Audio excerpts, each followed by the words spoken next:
Mga minamahal kong mga kababayan, nakikita po ninyo yung pattern sa mga nagdaang araw. Mas uunahin po nila yung tao na nagmamalasakit sa inyo para palitawin natin ang katotohanan. Ngunit yung taong nasa likod ng lahat ng kasalanan ito ng pagnanakaw, hanggang ngayon ay wala pa po silang ginagawang pag-uusig. Meron na pong isang demanda kay Martin Romualdez na nakabinbin pa April 2026.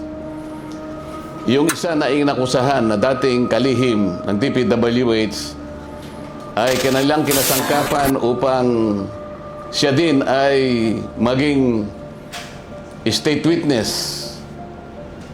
At siya yata ang gumawa ng paraan para ma-discharge siya sa kanyang naunang asunto. So makikita po ninyo, wala na po tayong kakampi.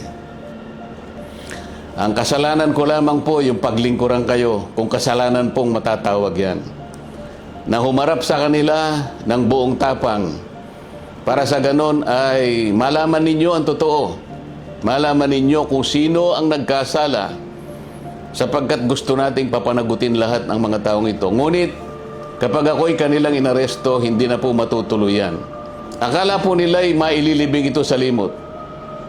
Ang isa pa pong inaasahan nila ay hindi na po ako makakasali doon sa impeachment proceedings na nakatakda pong magsimula sa susunod na linggo. Sa mga tweet, 2 ibon sa isang putok, mga kababayan.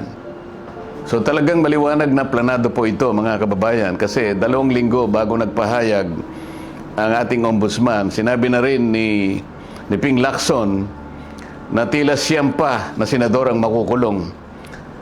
Parang alam na niya ang mangyayari. Gaya po ng nauna ko nang ipinahayag sa inyo. Alam kong gagawin nila ito. Alam kong aarestuhin nila ako. Alam kong ikukulong nila ako. Ngunit hindi po dahilan yan para tumigil ako sa paglilingkod sa inyo. Kasi po iisa lang ang paraan ko upang paglingkuran ng taong bayan dahil sa pagtitiwalang ibinigay nyo sa akin. Malit na bagay po ang sakripisyo na aking haharapin. Kung ang katumbas po nito ay maipakita natin ang kahalagahan ninyo bilang mamamayan ng ating bansa. Kahit po sa mahirap na kalagayan natin ito, mga kababayan, pinakikiusap ko sa inyong lahat, wag po tayong pumayag na basta-basta na lang nila baluktutin ang katwiran. Alam ko po ang promotor nito ay ang ating ombudsman sapagkat nung kami po ay nagtatalo-talo sa bulwagan ng Senado, isa sa amin ang nagsabi na sometimes we have to bend the law. At sumagot po yung ombudsman nang tinanong siya kung tama ang kanyang sinabi. Alam na po ninyo kung yung sinagot niya. Yes, sir. Huwag po tayong pumayag na gano'n ang mangyari. Kahit ano pong mangyari, ilaban po natin ang katwiran. Dahil ang katwiran po ang magpapalaya sa atin. Ito ang magbibigay sa atin ng tagumpay bilang mamamayan at bilang isang bansa.